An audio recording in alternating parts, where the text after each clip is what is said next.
Good morning बच्चों। Mission शिक्षक संवाद पढ़ाई से प्रतियोगिता तक विज्ञान में आज हम पढ़ेंगे वायु के बारे में। वायु विभिन्न गैसों, धूलों के कण, जल वाष्प, मिट्टी के कण और जीवाणुओं का मिश्रण है। यह रंगहीन, गंधहीन और पारदर्शी होता है। वायु पृथ्वी पर मौजूद सभी जीवित प्राणियों के लिए जरूरी है। पृथ्वी की सतह के ऊपर वह भाग जहां वायु उपस्थित होती है उसे कहते हैं वायुमंडल। वायु के गुण: वायु रंगहीन, गंधहीन और स्वादहीन होती है। ये अदृश्य होती है, यानी आंखों से हमें नहीं दिखती है। और वायु पारदर्शी होती है, इससे प्रकाश इसके अंदर से होकर गुजर सकता है। चौथा है वायु स्थान घेरती है। यदि हम किसी गुब्बारे में हवा भरते हैं तो वो फूल जाता है। क्यों फूल जाता है? क्योंकि उसके अंदर जो हवा थी उसने स्थान घेर लिया, इसलिए वायु स्थान घेरती है। और पांचवा है वायु में भार होता है। जैसे दो गुब्बारे हमने लिए, दोनों सिरों में हवा भर के एक डंडे के सिरों पर बांध कर डंडे को हम बीच से पकड़ लेते हैं। अब क्या करेंगे, एक गुब्बारे में से हवा निकाल देंगे। जैसे ही निकालें तो क्या होगा, देखेंगे कि जिसमें हवा है, वायु है, वो वाला सिरा तो नीचे चला गया, जिसमें वायु नहीं है वो ऊपर आ गया, है ना। तो इससे क्या पता चला कि वायु में भार होता है। इसीलिए जिसमें वायु थी वो तो सिरा नीचे आ गया और जिसमें वायु नहीं थी वो सिरा ऊपर चला गया। वायु का अगला गुण है वायु दाब उत्पन्न करती है। इसके प्रयोग के लिए एक बोतल में पानी भर लें और उसमें 2 पाइप डाल दें, और एक पाइप से जब हम फूंक मारते हैं तो दूसरे पाइप से पानी निकलने लगता है। ऐसा क्यों? क्योंकि जब हम पाइप से फूंक मार रहे हैं, यानी कि वायु क्या हो रही है, बोतल के अंदर जा रही है और अंदर जाके वो पानी पे दाब डालती है। पानी पे दाब डालने से वो पानी दूसरी नली से ऊपर चढ़ जाता है। ऊपर चढ़ने से क्या होता है, वो दूसरी पाइप से निकलने लगता है। इससे पता चला वायु दाब डालती है। वायु का एक और गुण है कि वायु गतिशील होती है। वायु हमेशा गति करती रहती है, और गति करती हुई वायु को हम क्या कहते हैं, हवा। ठीक है, कहते हैं हवा चल रही है ना। तो वायु के गति रूप को हम कहते हैं हवा। वायु पदार्थ का रूप है, यानी एक पदार्थ है। क्यों? क्योंकि देखिए इसमें हमने बताया वायु में भार है, भार भी है और जगह घेर रही है। गुब्बारे में जगह घेरी थी तो उसका आयतन भी होता है। तो पदार्थ के ये गुण होते हैं, जिसका द्रव्यमान हो, आयतन हो, उसे हम क्या कहते हैं, पदार्थ कहते हैं। तो वायु भी एक पदार्थ हो गई। अगला गुण है वायु में संपीडनशीलता होती है। संपीडनशीलता यानी कि ये कंप्रेस हो सकती है, यानी सिकुड़ सकती है। वायु को कंप्रेस किया जा सकता है, और कंप्रेस करने से इसका आयतन को हम घटा सकते हैं। और वायु में विस्तारशीलता भी होती है, यानी कि वायु फैल भी सकती है। यानी कि वायु को हम सिकोड़ भी सकते हैं, यानी संपीडन भी कर सकते हैं उसका, और विस्तार भी कर सकते हैं। ये किस पे निर्भर करेगा, दाब पे और ताप पे निर्भर करता है वायु का संपीडनशीलता और विस्तारशीलता। ठीक है, और इसके साथ ही वायु का घनत्व बदलता रहता है। वायु का घनत्व बदलता रहता है, ये भी किस पे निर्भर करता है, तापमान पर और दाब पर। अगला गुण है वायु ध्वनि का माध्यम है। यदि वायु होगी तभी ध्वनि चलेगी, नहीं तो ध्वनि नहीं सुनाई देगी। निर्वात होता है जहाँ पे, वहाँ पे हमें आवाज़ सुनाई नहीं देती। अंतरिक्ष में हमें आवाज़ सुनाई नहीं देती है। ठीक है, तो इसीलिए वायु ध्वनि का माध्यम भी है। तो ये कुछ गुण थे वायु के। अब हम पढ़ेंगे वायु के संगठन के बारे में, कि वायु में कौन कौन सी गैसें पाई जाती हैं। वायु में कई गैसों के मिश्रण होता है। वायु के मुख्य संगठक ये हैं।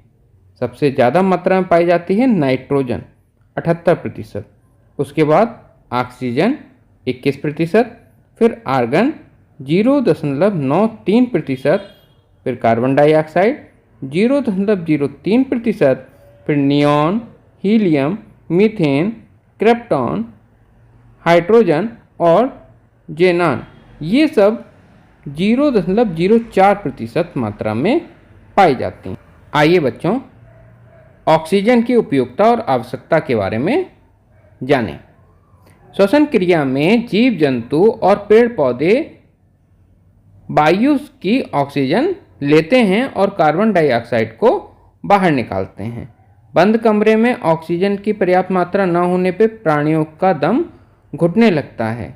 स्पष्ट है, जीवधारियों के बचे रहने के लिए ऑक्सीजन आवश्यकता है, और ऑक्सीजन कहाँ से मिलेगी? उसे वायु से मिलेगी। इसलिए हम लोगों को जीवित रहने के लिए वायु की बहुत ज़रूरत है। और जीवित रहने के साथ साथ जो ऑक्सीजन होती है वो किसी चीज़ को जलाने में भी सहायक होती है। जलती हुई यदि मोमबत्ती को हम गिलास से ढक दें तो थोड़ी देर में मोमबत्ती बुझ जाती है। इससे क्या पता चला कि गिलास के अंदर की जो ऑक्सीजन थी वो समाप्त हो गई, और समाप्त हो गई इसलिए मोमबत्ती बुझ गई। इसलिए ऑक्सीजन जलने में भी सहायक है। अब देखिए, एक प्रयोग के द्वारा हम आपको ये करके दिखाते हैं। प्रयोग के द्वारा ये पता चलाएंगे ऑक्सीजन गैस जलने में सहायता करती है।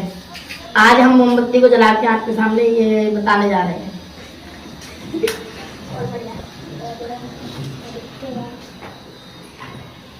अब हम इसे बीकर इस पे रख देंगे और ये थोड़ी देर में बुझ जाएगी।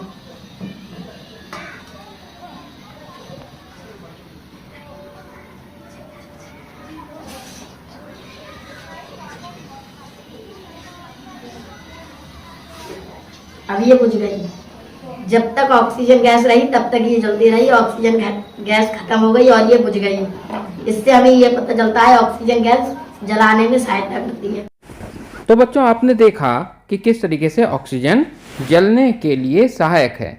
इसी के साथ साथ जब पर्वतारोही और गोताखोर अपने साथ ऑक्सीजन का सिलेंडर ले जाते हैं। क्यों ले जाते हैं? क्योंकि पृथ्वी तल से ऊपर जाने पर या गहराई पर जाने पर वायु का दाब कम हो जाता है और वायु का घनत्व कम हो जाता है, जिससे कि ऑक्सीजन की मात्रा भी कम हो जाती है। और इसको पूरा करने के लिए हमें ऑक्सीजन सिलेंडर की ज़रूरत होती है। और साथ में ही अस्पताल में रोगियों के लिए भी कृत्रिम रूप से ऑक्सीजन सिलेंडर के द्वारा ऑक्सीजन को दिया जाता है, क्योंकि जो मरीज हैं वो वायु से स्वतः ऑक्सीजन नहीं ले पाते हैं, इसलिए उन्हें सिलेंडर के द्वारा ऑक्सीजन को दिया जाता है। तो ये हमारे ऑक्सीजन के उपयोग थे। चलिए अब हम वायु के उपयोग जानें। साइकिल, स्कूटर, कार, ट्रक, इन सब के टायरों में भी हवा भरी जाती है, हवा या फिर वायु, है ना। और इससे क्या होता है, हवा भरने के बाद हमारे टायर परिवहन के लिए आसान और तीव्र बन जाते हैं। गीले कपड़े होते हैं उन्हें सुखाने में भी वायु सहायक है। पाल नौका, ग्लाइडर, पैराशूट, पतंग, इन्हें भी उड़ाने के लिए वायु जरूरी है। और जो फूल होते हैं, फूलों का परागण जो होता है उसको भी वायु करते हैं। आक, सेमल, कपास, ऐसे हल्के बीज होते हैं, इनका प्रकीर्णन वायु के द्वारा होता है। जल चक्र में वायु की महत्वपूर्ण भूमिका है और पवन चक्की चलाने में वायु सहायक होती है। इसके द्वारा ट्यूबवेल चलते हैं, पानी निकलता है, आटा चक्की चलती है ना। और बड़ी बड़ी पवन चक्की लगाकर बिजली भी उत्पन्न की जाती है। अब हम पढ़ेंगे ओजोन परत के बारे में। ओजोन परत पृथ्वी के वायुमंडल की एक ऐसी परत है जिसमें ओजोन गैस की सघनता अपेक्षाकृत अधिक होती है और जिससे पृथ्वी पर जीवन संभव है। और 90 से लेकर 99% जो पराबैंगनी किरणें होती हैं वो ओजोन परत अवशोषित कर लेता है। वायुमंडल की 91% ओजोन जो होती है वो ओजोन परत में ही स्थित होती है। उद्योग धंधों यानी जो उद्योग होते हैं उनसे छोड़े जाने वाले रसायन और मुख्यतः क्लोरोफ्लोरोकार्बन जो हैं वो इसकी परत को क्षय कर रहे हैं, है ना। इसके लिए संयुक्त राष्ट्र संघ ने 16 सितंबर को ओजोन परत के संरक्षण के लिए अंतर्राष्ट्रीय दिवस के रूप में नामांकित किया। कौन से दिन को? 16 सितंबर के दिन को ओजोन परत संरक्षण के लिए निर्धारित किया है। इसका महत्व क्या है ओजोन परत का? एक है, पराबैंगनी किरणों से हमारी रक्षा करता है। ये परत जो होती है सूर्य की UVB और UVC किरणें जो कि हानिकारक हैं उनसे हमारी रक्षा करता है। स्वास्थ्य सुरक्षा, इससे क्या होता है, त्वचा कैंसर और मोतियाबिंद ऐसे रोगों से भी हमारी रक्षा करता है। और जलवायु संतुलित रखता है। यह पृथ्वी का तापमान और जलवायु को नियंत्रित रखता है, ना ही इसका तापमान बढ़ने देता है और ना ही ज़्यादा कम होने देता है। तो ये हमारे ओजोन परत का महत्व है, इसकी बहुत ही ज़रूरत है जीवन के लिए। अब पढ़ेंगे ओजोन परत को नुकसान पहुंचाने वाले मुख्य कारक। क्या कारण है जिससे ओजोन परत को नुकसान पहुंच रहा है? पहला है क्लोरोफ्लोरोकार्बन। ये रेफ्रिजरेटर, एयर कंडीशनर और एरोसोल स्प्रे और औद्योगिक प्रक्रियाओं से निकलने वाली गैस है जो ओजोन परत को नष्ट कर रही है। और है हाइड्रोफ्लोरोकार्बन और हेलोन गैस। ये अग्निशमन यंत्र और औद्योगिक उपयोग में आने वाली गैस है जो कि ओजोन के अणु को तोड़ रही है। अगला है नाइट्रस ऑक्साइड। ये कृषि उर्वरक जो होते हैं वो और उद्योगों से निकलने वाली गैस है जो ओजोन को क्षीण कर रही है। और वायुमंडलीय प्रदूषण, ये विभिन्न औद्योगिक तथा मानवीय गतिविधियों से ओजोन की परत को कमजोर बना रही है। तो इस तरीके से ओजोन की परत को नुकसान पहुंचाने वाली ये कुछ गैसें हैं, क्लोरोफ्लोरोकार्बन, हाइड्रोफ्लोरोकार्बन, नाइट्रस ऑक्साइड तथा वायुमंडलीय प्रदूषण। इसके कारण ओजोन परत को नुकसान पहुंच रहा है, जिससे कि ये पृथ्वी पे आने वाली UV किरणों को आसानी से रोक नहीं पा रही हैं। इसको दूर करने का, यानी इससे सुरक्षित रखने का ओजोन परत को क्या क्या उपाय हम लोग कर सकते हैं? तो इसके कुछ उपाय हैं जिससे हम ओजोन परत को सुरक्षित रख सकते हैं। वो इस प्रकार हैं। नंबर 1, CFC यानी क्लोरोफ्लोरोकार्बन और हाइड्रोफ्लोरोकार्बन, इन गैसों का उपयोग कम करने के लिए रेफ्रिजरेटर और एयर कंडीशन में वैकल्पिक पर्यावरण अनुकूलित गैसों का उपयोग किया जाए।